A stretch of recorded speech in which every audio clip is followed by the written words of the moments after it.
Kejagung endus dugaan korupsi proyek Kominfo BTS 10T. Nasdem terlibat. Bahkan Nasdem juga dijuluki sebagai Nasdrun. Saya meyakini elit Nasdem kaget. Ternyata benar kata netizen ya. Bagaimana nasib komitmen Nasdem di koalisinya Pak Jokowi? Apakah enak masih berada di lingkaran yang saya duga dalam konteks ideologi sudah berbeda arah? Maka nggak heran kalau sekarang muncul desakan mundur untuk menteri-menteri Nasdem. Karena sepertinya lebih nyaman bersatu dengan para oposisi ya kayaknya Nasdem ini. Bahkan dan masih panjang jalannya, masih jauh, waktu masih cukup ya. Yang dibilang it's time, tapi juga memperhatikan elektoral. Bagaimana kombinasinya bisa menghasilkan elektoral yang lebih kuat dari waktu ke waktu. Jika dipercaya oleh rakyat, ya, oleh pemilih, maka harus melaksanakan pemerintahan. Kami meyakini inilah apa yang disebut sebagai Nasdem restorasi Indonesia. Membela figur yang dikenal bersih, berintegritas, pluralis, dan misalnya bisa saja kelak terjadi misalnya Menkominfo mengerahkan pasukan sosial media. Publik tuh layak curiga, ini politik, semua bisa terjadi. Yang kemarin kawan bisa jadi lawan. Yang kemarin seolah nasionalis pagi ini bisa saja deklarasi dukung aktor utama politik identitas. Ya.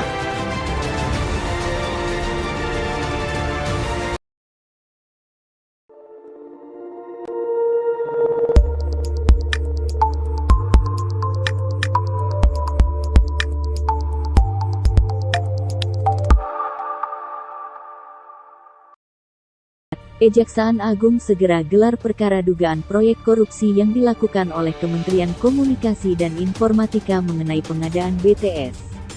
Nominalnya ada di angka sekitar 10 triliun yang diucapkan oleh bagian Kejaksaan Agung.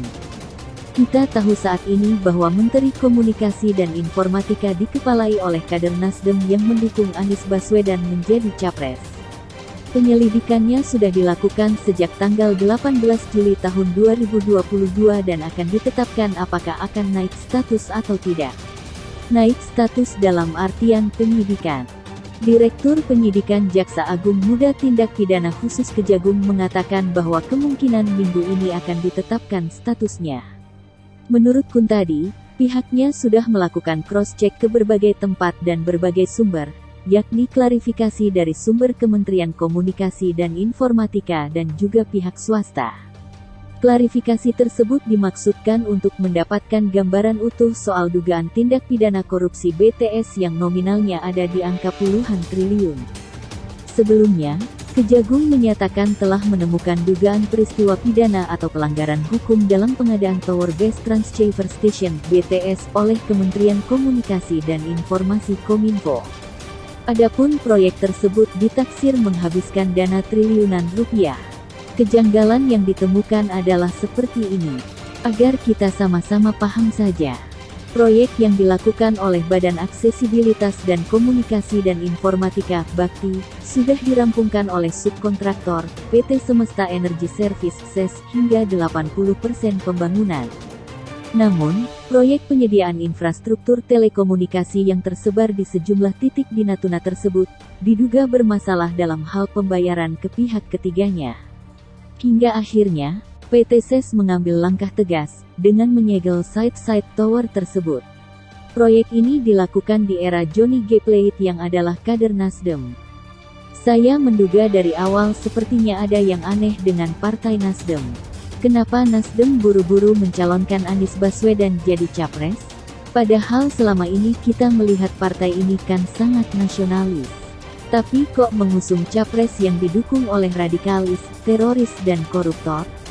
Dulu saya ingat di rumah tahanan korupsi, di DKI Jakarta para koruptor memilih Anies Sandi. Gak percaya? Bukti kuatnya ada di deskripsi. Jadi nggak bisa kita lupakan bersama-sama bahwa memang Anies ini didukung koruptor.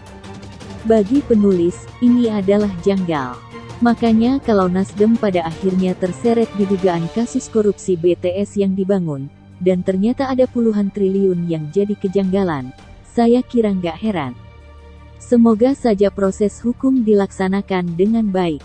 Penulis berharap Kejagung segera menegakkan hukum. Mau harap KPK? Mana bisa. Kan KPK dan Nasdem juga dekat. Apalagi KPK banyak yang merupakan pendukung Anies. Hehe. Proyek yang dilakukan oleh Badan Aksesibilitas dan Komunikasi dan Informatika (Bakti) sudah dirampungkan oleh subkontraktor PT Semesta Energy Service (SES) hingga 80% pembangunan.